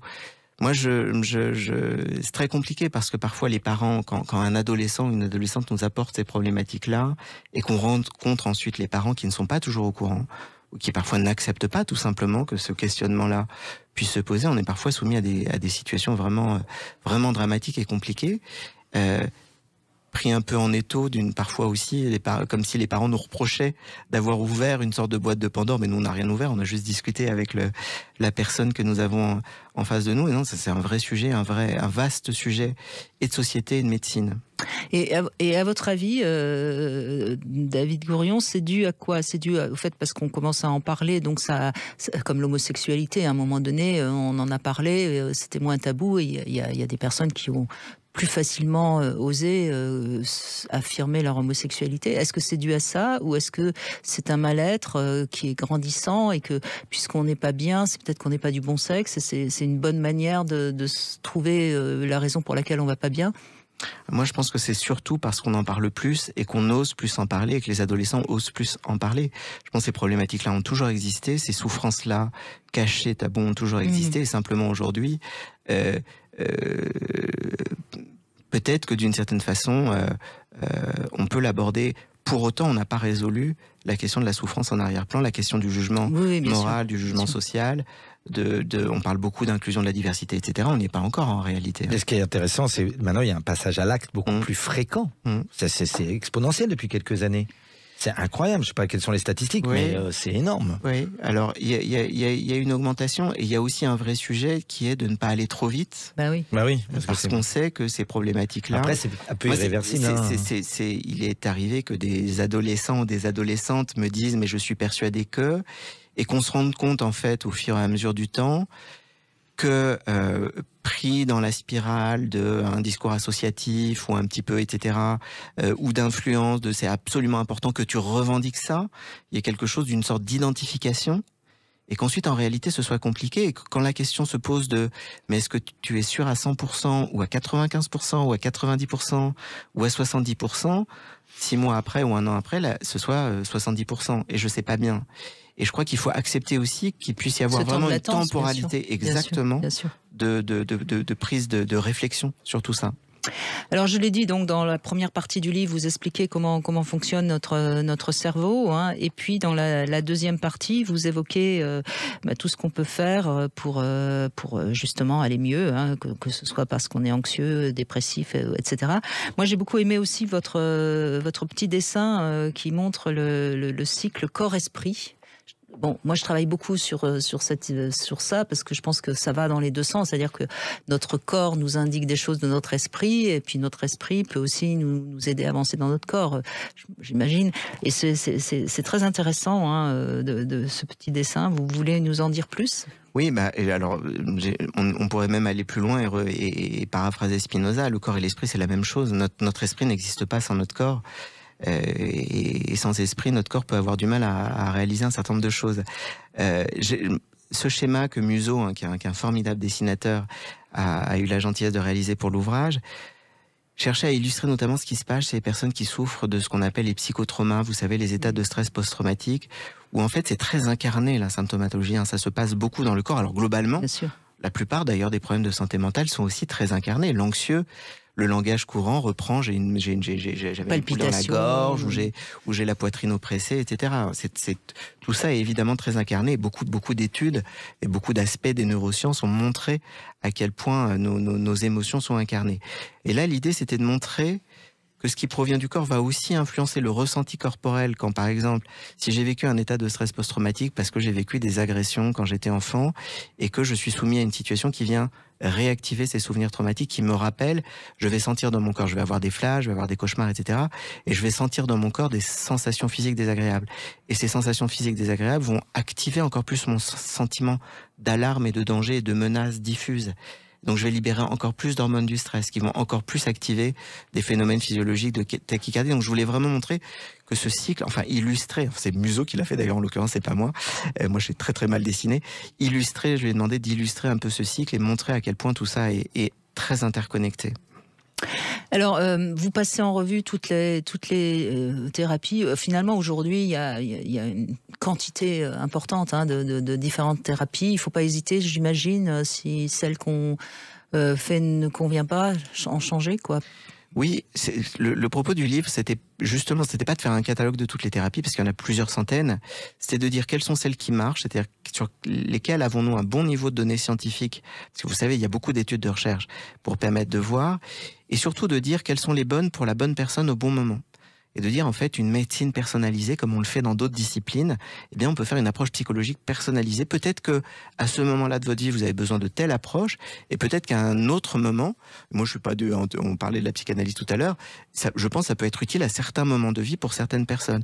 Si tout de suite là, je fais plein d'attaques de panique quand je conduis ma voiture, peut-être que j'aurais besoin d'une approche de tel type d'approche. Peut-être que si j'ai vécu une enfance avec beaucoup de maltraitance physique, morale, sexuelle, etc., une approche de type EMDR ou intégration du cycle de vie. Donc c'est de dire, et c'est de donner de l'espoir, de dire tous ces outils sont intégratifs, peuvent être complémentaires et peuvent être construits sur une approche personnalisée. Eh bien, merci beaucoup, David Gourion. C'est un joli livre, Guérir nos âmes blessées, aux éditions Marabout. Tout de suite, je vais rappeler que vous êtes le 18 et le 19 mars, Christophe Médicis, pour un stage à Paris, dans le 5e, Guérir votre enfant intérieur grâce aux outils de la méthode haute qualité relationnelle. Si vous avez envie de participer à ce stage animé par Christophe Médicis, vous allez sur le site de christophemédicis.com, et si vous venez de la part de Sud Radio et de ma part, vous aurez 50% de réduction. Voilà. Tout de suite, vous retrouvez C'est votre avenir. Et puis, nous serons lundi avec Samuel Comblaise et on évoquera donc l'image de l'enfant sur les réseaux sociaux et la responsabilité des parents.